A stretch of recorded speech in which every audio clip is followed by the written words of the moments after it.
Hey everyone, and welcome back for another deep dive.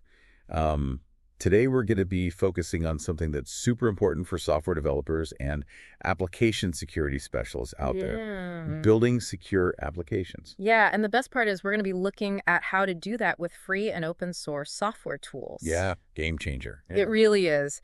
Yeah, we're going to be going through two really insightful articles by Sergey Pomitkin.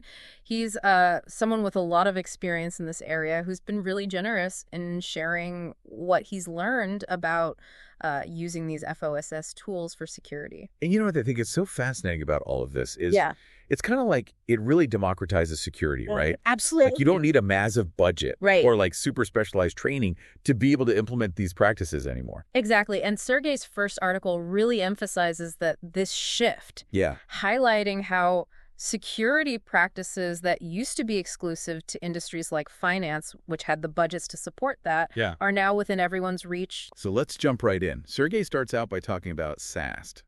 Yeah. Static Application Security Testing.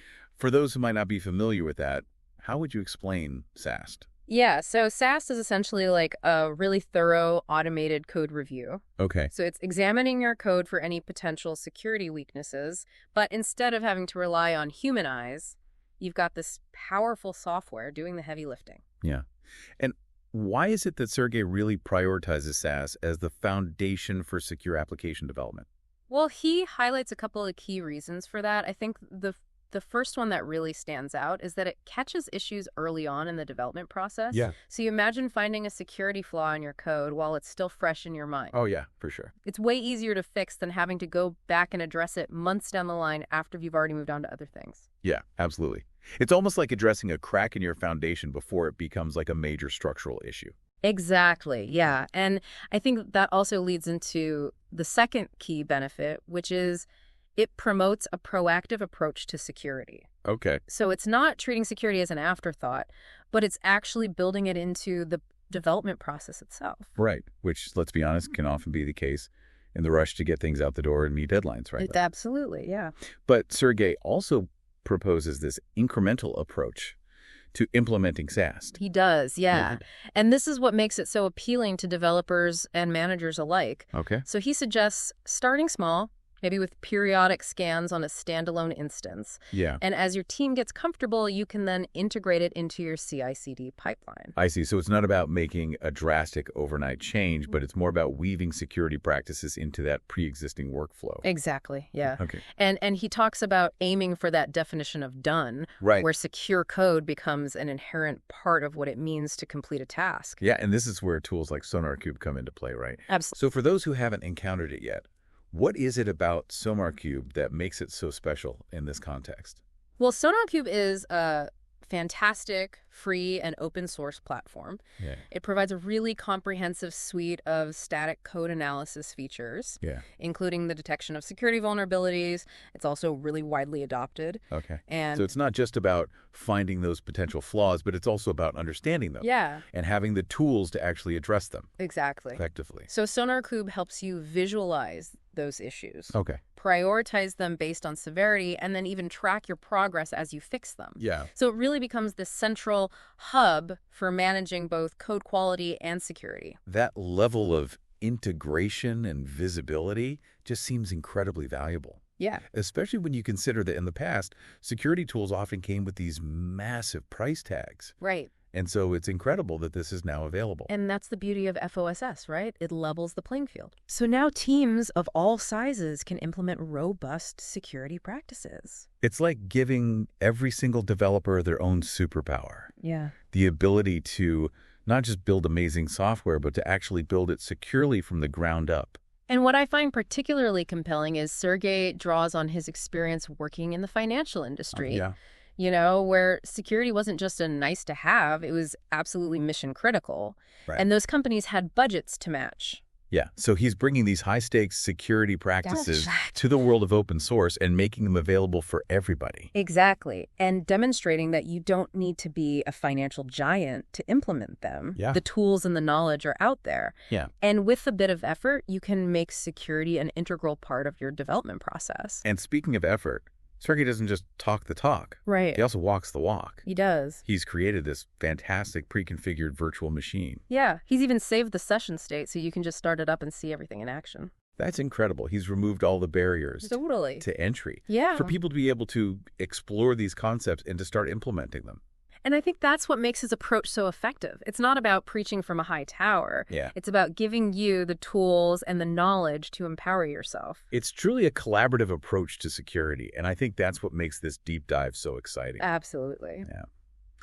And we'll be back in part 2 to delve into the world of SCA, or software composition analysis, Yeah. and see how that complements SAST to create an even more robust and comprehensive security strategy. Absolutely. So stay tuned. So welcome back. Yeah. We've been exploring Sergey's approach to building secure applications using free and open source software tools. Right. And last time we really dug deep into SAST, uncovering those vulnerabilities that might be lurking within the code itself. Yeah, and as fascinating as SAST is, Yeah. it's really only one piece of the puzzle, right? Absolutely. Today we're stepping into the world of SCA, or software composition analysis. Right. What is the big deal with SCA? Well, imagine you've meticulously crafted secure code, but you're using a third-party library that has a known vulnerability. Okay. It's like building a fortress and leaving the back gate wide open. Oh, that's a chilling thought. It is. So even if your code is flawless, you're still vulnerable if the components that it relies on are compromised.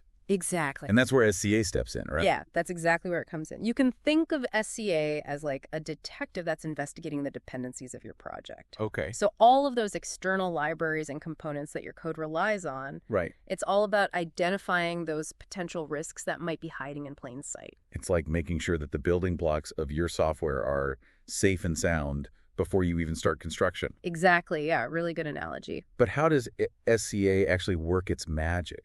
Like, how does it actually do that? So it analyzes your project's dependencies, and it compares them against a vast database of known vulnerabilities. And importantly, this database is constantly being updated Oh, wow. as new threats emerge all the time. It's like chasing a moving target. Yeah, so it's not just a one-time check. Right. This requires ongoing vigilance to keep up with the evolving security landscape. Absolutely. Okay, so this is where OWASP Dependency-Check enters the scene, right? Yes, exactly. OWASP Dependency-Check is a really powerful off-OS tool that excels in this area. Okay. So it really digs deep into your project's dependencies, and it checks them against vulnerability databases. Okay. Like the National Vulnerability Database, or NVD. The NVB, that sounds important. It is, yeah. It's a comprehensive repository of publicly disclosed security vulnerabilities that's maintained by the U.S. government. Okay. Think of it as like a central library of security threats. So OWASP Dependency-Check is essentially consulting this library to see if any of your product's dependencies have known vulnerabilities. Exactly. And for every vulnerability that it finds, Okay. it's assigned a unique identifier called a CVE, Okay. or common vulnerabilities and Yeah. exposures. And this allows for standardized tracking and communication about security threats. So it's kind of like a universal language for talking about these vulnerabilities. Exactly. So you run a OWASP Dependency-Check, it finds these potential issues. Yeah. Then what? So traditionally, SCA tools would generate static reports, Okay. which could be quite overwhelming and difficult to actually act on. Right.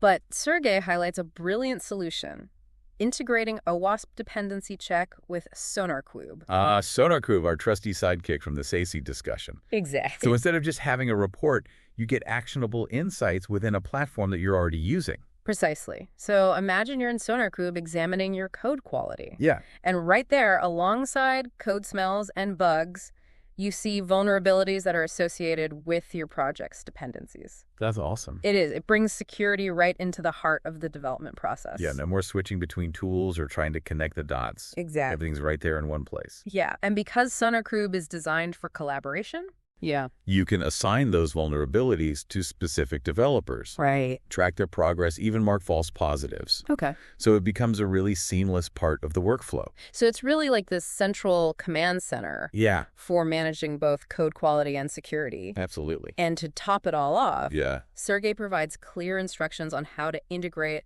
a OWASP Dependency-Check with SonarQube. He does. Yeah, he walks you through configuring the paths for the generated reports. Okay.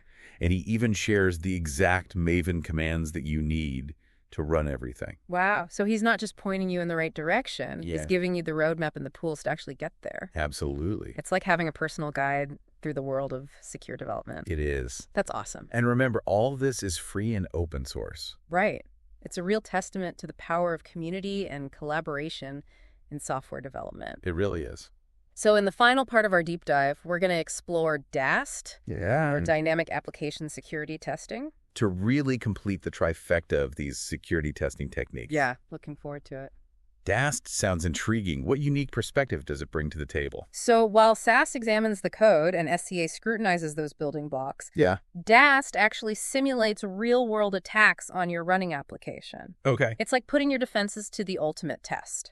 So stay tuned as we uncover the power of DAST and see how it completes Sergey's holistic approach to building secure applications with FOSS tools.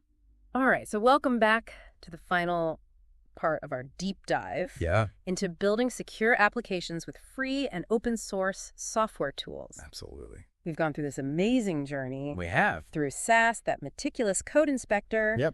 And SCA, the dependency detective. Right there. And now we're going to unleash DAST, Dynamic Application Security Testing. It's exciting stuff. It really is. It's like our security stress test, right? Yeah, exactly. If SAST is about examining those blueprints, and SCA is about checking the building materials, what unique perspective does DAST bring to all this? So DAST actually interacts with your application from the outside, just like a real attacker would. Oh, wow. And it probes for vulnerabilities in the running application. Things that might not be apparent in the code itself. So it's like having a security expert try to break into your house to see if your locks and alarms are actually up to snuff. That's a great analogy, yeah. Okay. So DAST helps you uncover things like configuration errors, authentication issues, or even vulnerabilities that are introduced by how different components interact in that live environment. Exactly, yeah. It's taking those security tests from theory into practice, from the drawing board out into the real world. That's very cool. And just like with SAST and SCA, there's a powerful open source tool for DAST, OWASP Zap. OWASP Zap. Yeah, short for Z Attack Proxy. Another superhero in our FOSS Security League. Yeah. What makes OWASP Zap stand out? Well, it's incredibly versatile. So you can use it for simple vulnerability scanning, which is kind of like a quick security checkup. Yeah. Or you can actually delve into advanced penetration testing. Okay. Where you're simulating more sophisticated attacks to see how your application holds up under pressure. So it's like having a security testing toolkit that scales to your needs. Exactly. From like a basic health check to a full-on simulated attack. Yeah.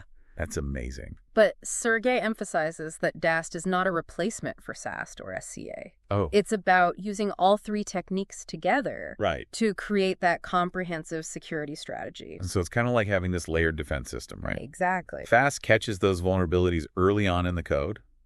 SCA identifies the risks in your dependencies. And DAST acts as that final line of defense, making sure nothing slips through the cracks once that application is live. Yeah, like a security dream team. Totally. Each member with their own specialized skills working together to protect your application. And the best part is, with these FOSS tools like SonarQube, OWASP Dependency-Check, and OWASP Zap, you can assemble that dream team without breaking the bank. This is awesome. I feel like we've learned so much. Me too. Sergey has given us such a clear roadmap. Yeah. And all the tools that we need to actually be able to do this. He's really passionate about shifting the definition of done.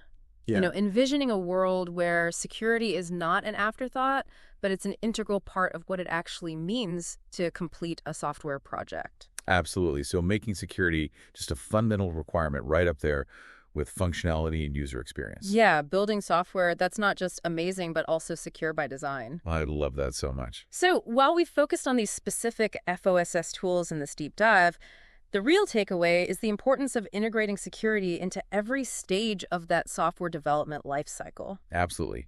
So we encourage all of you out there to explore these FOSS tools, read Sergey's articles in full, and really consider how you can start incorporating these practices into your own work. Empowering yourselves to build software that stands strong against those ever-evolving threats of the digital world. Thank you all so much for joining us on this deep dive. Thanks, everyone. We hope you've learned a ton and are feeling super inspired to start building your own secure software. Yeah, good luck with that. Yeah. Until next time, keep learning. Keep exploring. And keep building amazing things. Awesome. See you later.